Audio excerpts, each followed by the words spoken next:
la Revolución Ciudadana y su líder Rafael Correa Delgado. Aunque no lo crean, hace pocos años atrás, un país latinoamericano, se destacaba por su acelerado progreso y destreza en superar barreras, cuyo momento era noticia de alcance mundial, donde se hablaban mucho del milagro ecuatoriano. Un país, que después de estar inmerso en un estancamiento y la corrupción galopante, como está ocurriendo en la actualidad, en el que estuvieron involucrados sus politiqueros, como acontece hoy, que nada más una década atrás, apareciera la Revolución Ciudadana liderada por su artífice, el economista Rafael Correa Delgado.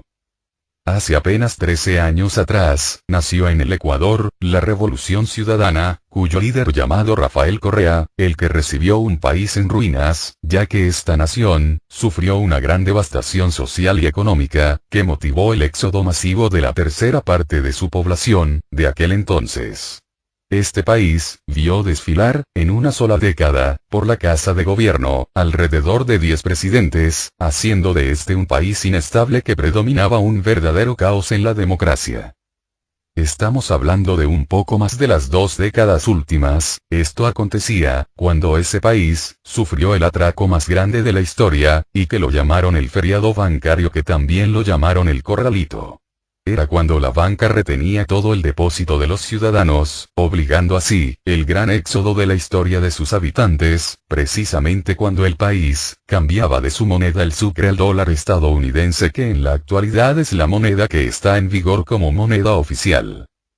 Años después de esta tragedia, el país se encontraba con un deterioro social y económico profundo, que recuperarlo habría sido difícil y hasta imposible. Es cuando el pueblo acierta y elige a un hombre que no era político, y que se propuso sacarlo al país, desde las cenizas y emerger, colocarlo en la cúspide de los demás países de la región y colocarlo por encima de todos los países de la región. Supo conducirlo con acierto, que brindó a sus habitantes una década de estabilidad y progreso, al que su artífice lo llamó la década ganada. Durante los 10 años de su gobierno y pese a los embates de la naturaleza, construyó e hizo lo que nadie hizo, en más de 50 años, y aunque a las élites estadounidenses, esto les preocupará, supo vencer todas las expectativas y se quitó todas las deudas del FMI y expulsó a las bases militares estadounidenses, asentadas en la ciudad costera de Manta, a estos países latinoamericanos, los que se los considera como su patio trasero, ya que son ellos que durante siglos vienen echando mano a los recursos de Latinoamérica, para robustecer su economía. Lo cual implica involucrar a sus títeres para que maniobren desde el interior de cada uno de estos países y utilizan a los partidos derechistas de esa región, para saquear y conseguir sus insanos propósitos de estos países. Vamos a ver Brasil. Después de Lula y Dilma se registró un estancamiento económico profundo, puesto que los corruptos derechistas apoyados por las élites estadounidenses, fue arrebatada el poder cuando era el periodo de Dilma. Fue su vicepresidente que se apoderó mediante un golpe de estado disimulado, porque utilizan en su contra la mentira y la calumnia, para conseguir sus objetivos, y esta estrategia lo vienen utilizando para todos los países de la región, pues les ha dado excelentes resultados.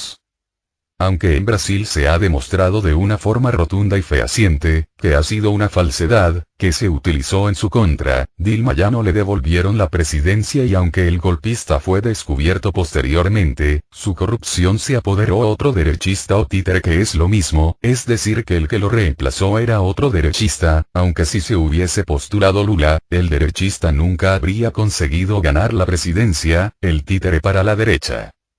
Para impedir que Lula se postule nuevamente para la presidencia de Brasil, la derecha en el poder le acusó de corrupción, y aunque no existía dicha corrupción, cuando propagan estos falsos rumores, utilizando todos los recursos del Estado, tienen como principal instrumento a todos los medios de comunicación.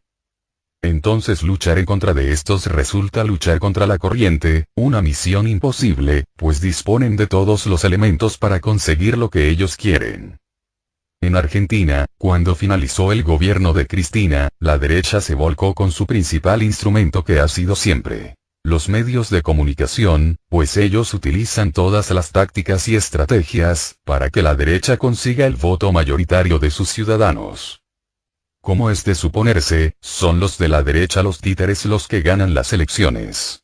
Era obvio que estos lleguen al poder y el candidato por el partido de Cristina perdió, pues la calumnia y las mentiras mermaron e impactaron afectando directamente en los resultados y todas las mentiras hizo que el pueblo vote por su enemigo y triunfase su enemigo, aunque con una diferencia muy estrecha y el único que salió perdiendo, fue el mismo pueblo, porque nuevamente, Argentina fue invadida por los derechistas y el pueblo sufrió durante el periodo derechista un empobrecimiento agudo. A su finalización la derecha de Macri, fue derrotada y volvió a triunfar el partido de Cristina. Entonces se tomaron acciones en contra de jueces corruptos que solaparon las calumnias y las demandas que hicieron en contra de Cristina y sus colaboradores, cuyos autores hoy mismo se encuentran tras las rejas.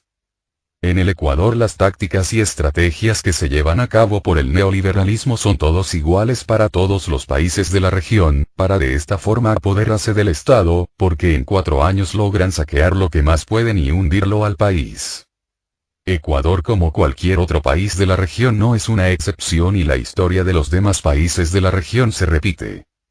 En el 2017, Rafael Correa, terminaba sus periodos de presidencia, para el que fue reelegido consecutivamente, con una mayoría absoluta. Entonces los derechistas hicieron todo cuanto estuvo en sus manos para que no se extienda más de los 10 años, que cuando este cumplía el primer periodo de gobierno intentaron hacer un golpe de Estado, por lo que se valieron de todas sus artimañas, para arrebatarlo el poder, pero resultó un intento fallido, puesto que recibió todo el apoyo del pueblo consolidando así la democracia en su mandato.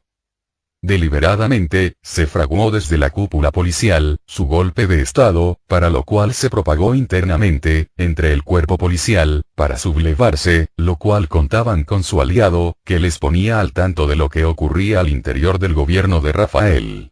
Existía un cómplice infiltrado, para chivatearse con los golpistas, de todos sus movimientos, pues fue mucho más fácil, tener localizado el lugar que se movilizaba, el presidente, de tal forma que los enemigos ya sabían de su agenda con antelación. Si se producía en esa ocasión el golpe de Estado, que ya estuvo planificado, el que lo reemplazaría iba a ser su vicepresidente Voltaire Moreno y como tal golpe no se produjo, entonces tenía que seguir fingiendo a la espera del siguiente golpe, que sería al finalizar el periodo de gobierno del economista Rafael Correa Delgado, quien fue el que le consiguiera la presidencia para el partido político que fundó Rafael Correa. La sorpresa vendría después, de la entrega de poder, al sucesor, que en este caso fue su ex vicepresidente, Voltaire Moreno. Después de su posesión, inmediatamente, dijo que va a buscar colaboración de la derecha, es decir, de toda clase de ratas y esto no hay que extrañarse siendo uno más de ellos, porque mientras era vicepresidente ya existían maniobras fraudulentas, como el tráfico de influencias, para obtener sobornos, en su favor utilizando testaferros. Tan ingenuo y confiado fue Rafael que ni se enteró, ya en el poder el asunto era muy fácil, buscó colaboración, precisamente, en los enemigos y acérrimos opositores de Rafael, envió a traer a un prófugo de la justicia, Abdalá Bucaram, el mismo que había tenido un corto paso por el gobierno, en el que duró nada más que 6 meses, y huyó del país con varios sacos de yute llenos de dinero, para disfrutar durante casi 2 décadas en casinos y antros de vicio de Panamá. Entonces Abdalá era considerado muy valioso para las pretensiones de Voltaire el inútil, pues era el más indicado y experto en robos a las arcas fiscales. Para completar la plantilla delincuencial tenían que localizar a los autores del feriado bancario y parásitos, para lo cual ya tenían carpeta a Lazo, Nebot, Abdalá Bucaram, el Taita y el hijo y otros, pues habían una larga lista de delincuentes que reclutar, era para saquearle al país. Estos personajes, serían los que conducen al país, hacia el abismo, como en efecto está ocurriendo, llevan más de 3 años en el poder y han adquirido deuda externa y cero en obras. ¿Dónde está la plata? No han hecho absolutamente nada, y lo que se han dedicado es a la persecución incesante del anterior mandatario. Tampoco podemos decir que no han hecho nada, así, tajantemente, más bien diríamos que han hecho mucho. He aquí la lista. Primero. Han saqueado al país. En cuanto entraron a colaborar 4.500 millones de dólares, destinado a la banca y las grandes empresas, que obviamente estos son los que lo representan. Segundo, 60 millones de dólares, destinado a una consulta que les favorecía única y exclusivamente a ellos, como una licencia para matar y hacer lo que les pegue en gana, como es el saquear, violar las leyes, quitarse los impuestos, el cobro arbitrario de comisiones bancarios, etc. Tercero, seleccionar jueces y fiscalía, de tal forma, que se violen derechos constitucionales a su gusto y antojo, para entonces enjuiciar y perseguir con el único afán de impedir rivales en la contienda electoral política, es decir, tener el camino libre y no tener competidores políticos y hacer del Estado una propiedad del cual se beneficien solo ellos. Tal es así que hoy en día los bancos tienen nuevas comisiones hasta en el cobro de las facturas eléctricas, agua, etc. Como si esto no fuera suficiente, en la actualidad hay muchas quejas, de cobros de costos injustificados en la tarifa de la luz. Denuncias escandalosas de corrupción en todas las áreas del aparato estatal, como son los sobreprecios, robo de medicamentos e insumos médicos, sobornos, etc. De momento solo nos resta decir hasta pronto. Como siempre, vuestro amigo, autor J. Cristóbal Quintana les dice hasta pronto.